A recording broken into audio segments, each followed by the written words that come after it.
सिक्किम के गवर्नर ने कुछ ऐसा किया, यूपी में होने लगी उनकी तारीफ। सिक्किम में बादल फटने की वजह से जबरदस्त तबाही देखने को मिली। अचानक आए पानी की वजह से तीस्ता नदी ने रौद्र रूप धारण कर लिया और फिर देखते ही देखते ये जल सैलाब अपने साथ सब कुछ बहा कर ले गया। कईयों की जिंदगी निकल गया और तबाही के निशान अपने पीछे छोड़ गया। जिस वक्त सिक्किम में ये तबाही मची, उस वक्त वाराणसी के 45 स्टूडेंट्स का ग्रुप वहीं मौजूद था जो गंगटोक घूमने गया था। उन्होंने कभी सोचा भी नहीं होगा जहां वो घूमने गए वहां वो तीस्ता नदी की बाढ़ में फंस जाएंगे। बच्चों ने खुद के बाढ़ के पानी के बीच फंसे होने की जानकारी अपने घर वालों को दी, जिसके बाद बच्चों के परिजनों ने सिक्किम के राज्यपाल लक्ष्मण आचार्य को फोन करके मदद मांगी। इस पूरी घटना के बाद सिक्किम में कुछ ऐसा हुआ जिसकी यूपी में खूब तारीफ हो रही है। दरअसल जैसे ही यूपी के बच्चों के बाढ़ में फंसे होने की सूचना सिक्किम के गवर्नर लक्ष्मण आचार्य को लगी, राज्यपाल ने आनन फानन में प्रशासन को भेजकर बच्चों को सकुशल बाहर निकलवाया। प्रशासन ने सभी को उनके होटल तक पहुंचाया। इतना ही नहीं, बच्चों की मदद करने के लिए राज्यपाल खुद भी होटल पहुंच गए और बच्चों से मुलाकात कर उनका हाल चाल पूछा। सिक्किम के गवर्नर लक्ष्मण आचार्य की वाराणसी के बच्चों से मुलाकात की एक तस्वीर भी सामने आई है जो अब वायरल हो गई है। सिक्किम के गवर्नर ने वाराणसी के बच्चों के लिए जो संवेदना जताई, उसकी अब यूपी में खूब तारीफ हो रही है।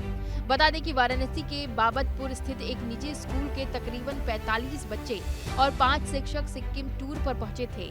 निजी स्कूल के चेयरमैन दीपक बजाज ने एबीपी नेटवर्क को बताया है कि बीते दिनों हमारे स्कूल के 45 बच्चों और 5 शिक्षकों का एक ग्रुप सिक्किम टूर के लिए पहुंचा था। अगले दिन उनका कार्यक्रम गंगटोक से दार्जिलिंग के लिए निर्धारित था, लेकिन प्राकृतिक आपदा की वजह से बच्चे गंगटोक के होटल में ही ठहरे हुए थे। इस दौरान बच्चों के किसी अभिभावक ने सिक्किम के गवर्नर को मदद के लिए मैसेज किया।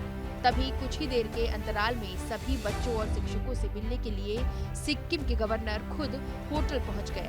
होटल पहुंचने के बाद गवर्नर साहब ने न केवल सभी बच्चों और शिक्षकों का हौसला बढ़ाया, बल्कि आगे के सफर के लिए भी हर संभव मदद को लेकर प्रशासन को निर्देशित किया, जिसके बाद बच्चे गंगटोक में कुछ अन्य जगहों पर भी जाने में काफी सहज हुए। अभी तक मिली सूचना के मुताबिक दार्जिलिंग मार्ग डाइवर्ट होने की वजह से सभी बच्चे और शिक्षक सुरक्षित सिलीगुड़ी पहुंच चुके हैं। बता दें कि राज्यपाल लक्ष्मण प्रसाद आचार्य ने सिंगताम के पास बाढ़ प्रभावित क्षेत्रों का दौरा किया है, साथ ही वो स्थिति पर नजर रखे हुए हैं। बहुत ही दुखद घटना घटी और यह प्राकृतिक आपदा है, कुदरत की कहर है।